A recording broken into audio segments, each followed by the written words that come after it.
Welcome to another episode of Let's Think About It with Dr. E. I'm your host, Dr. E. I am so excited for us to be back again here in the studio. Listen, guys, before we go any further, I want to personally thank you for subscribing to my YouTube channel. It has been a pleasure. It has been an opportunity of a lifetime.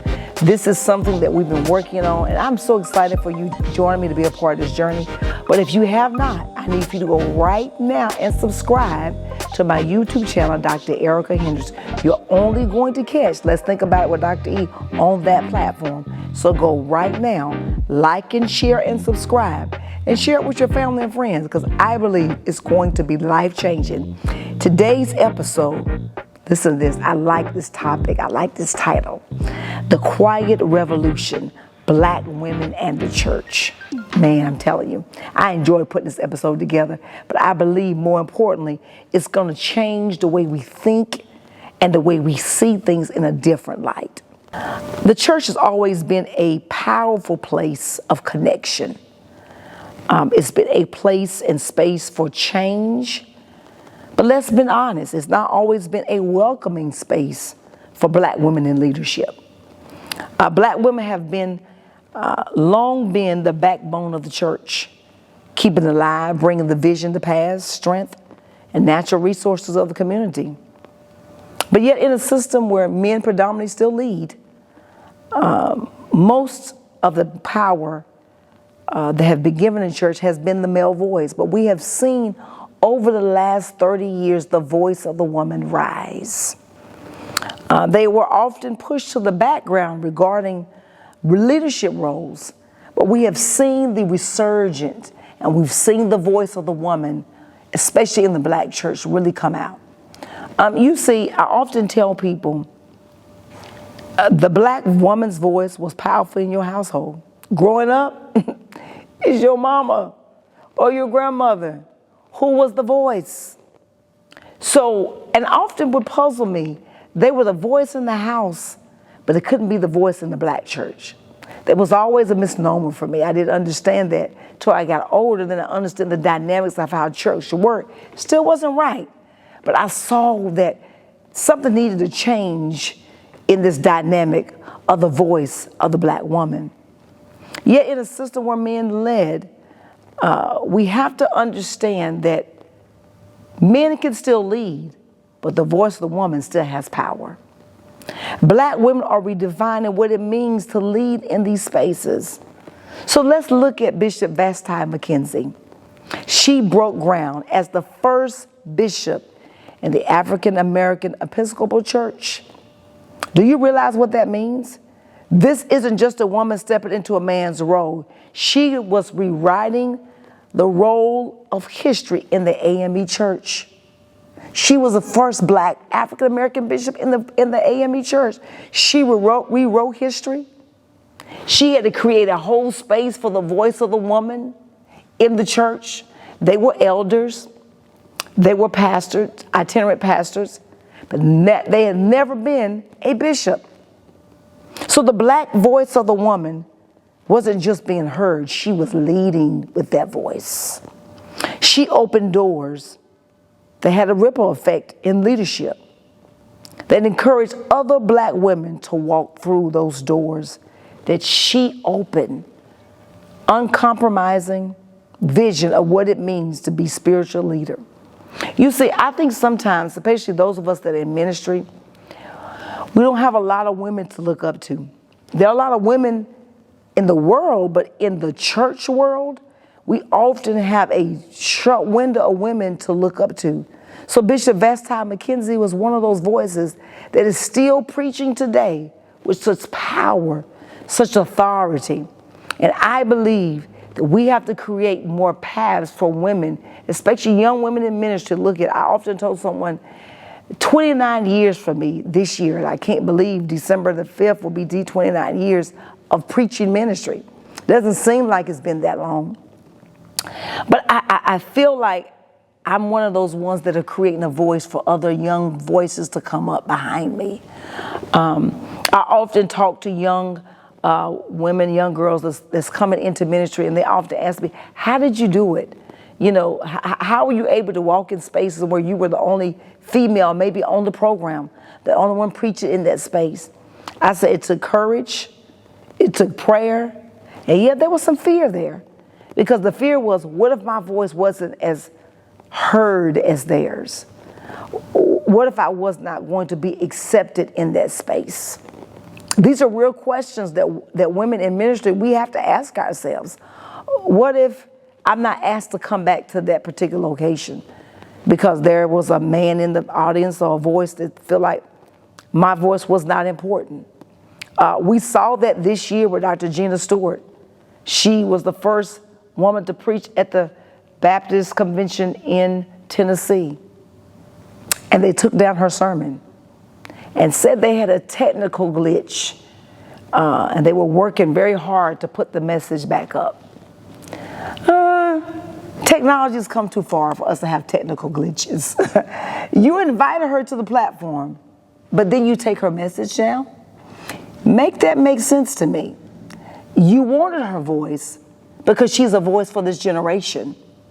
But then there were some men who sat on her, and it was very evident behind her as she was preaching. But what I love about Dr. Gina Stewart, she did not let that deter her from her assignment.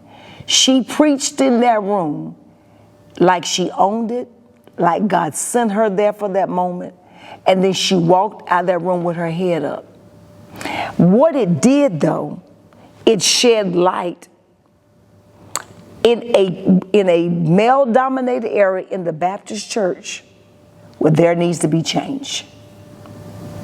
And what I was so glad that there were a lot of men who spoke out against that. Her message came back to YouTube. They put it back on the site because they had too many male voices, listen to this, who spoke out against that it was wrong. So I commend our men for speaking out for us because they didn't hear our voices. We shouted loud. We went to Instagram, we went to Facebook, we went to TikTok, we went to all these platforms and made our voices heard. But what our male counterparts said is wrong, put it back up. They heard their voices. So we thank you for that. But we want to be able to hear our voices heard and something changes. That's where I feel that change needs to be made in the black church. We've come a long way. But I need for you to stop silencing the voice of the female preacher. Let her preach. Let her voice be heard, because there are other young female in the congregation who feel a nudge and a call to ministry. But they feel like if they do that to her, I don't want that done to me. So I'll sit in silence. I don't want you to sit on your gift. I want your gift to be heard. When I preached some 29 years ago in the church that I grew up in, they did not have one female preacher. I take that back. They did have one. She was an older lady. And I think they gave it to her out of obligation because she had just been there so long. But she had to fight for that voice. And I think about how we had to fight for our voices. I've had to fight for 29 years in some spaces where I had to preach on the floor. I was asked to take off my makeup, my jewelry, before I came out of the office. And they made it clear before I got there, make sure I had a robe to preach in. And you're saying, yes, it still happens. It still happens that if you don't have a voice, they're going to make sure that you have just a window of space, and that's it. So we're still fighting for our voice to be heard. Our topic is the quiet revolution, black women in the church. We are a quiet revolution, but can I get like Kurt Franklin? Can I get a revolution? We are about to be heard. Whoop, whoop. We're about to be heard. So we got to make sure that our voices are heard in this season. Don't you take no as an answer. God's giving you a gift. He's giving you a voice. Let your voice be heard. Speak loud and spare not. I don't want you to wake up and realize that, God, you gave me the gift of voice to speak. It may not always be in the pulpit. And let that be clear. Everybody's not a preacher. God may have called you to teach. God may have called you to work behind the scenes in ministry, but yet with a powerful voice. Because I don't want to sound voices and you're saying, but Dr. Erika, I'm not a preacher. It is okay. You maybe have a poetic voice. You know, there's different areas of ministry where your voice can be heard. In arts, in creativity. But whatever your gift is, use that gift to the fullest. Everybody's not called to stand behind the sacred desk and preach a message. And I understand that. And I applaud us that do, because sometimes it's a hard thing to do, to stand behind that sacred desk and give a message and all eyes are on you. And sometimes you feel like, are they listening or are they judging me? I know I've been there. But I can remember my pastor said to me, he said, Erika, remember this scripture. He said, fret not yourself against the faces of the people. So what he taught me was this. I'm going to give you a little secret. He said, find you a space at the top of the ceiling and focus on that point. And they're thinking you're looking at them, but you're focusing on that one dot or that one area to get you through that fear. And I did that for years, and sometimes I still do it, especially if I'm going in spaces where there are larger congregations. I got to find me a space.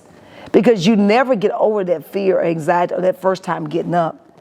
When you lose that, I feel like you lose your faith in God. Because God gives you the ability to speak. He gives you the ability to speak, to say, to give voice to the scripture, to the text, to give points of privilege where others feel like their faith has fallen by the wayside.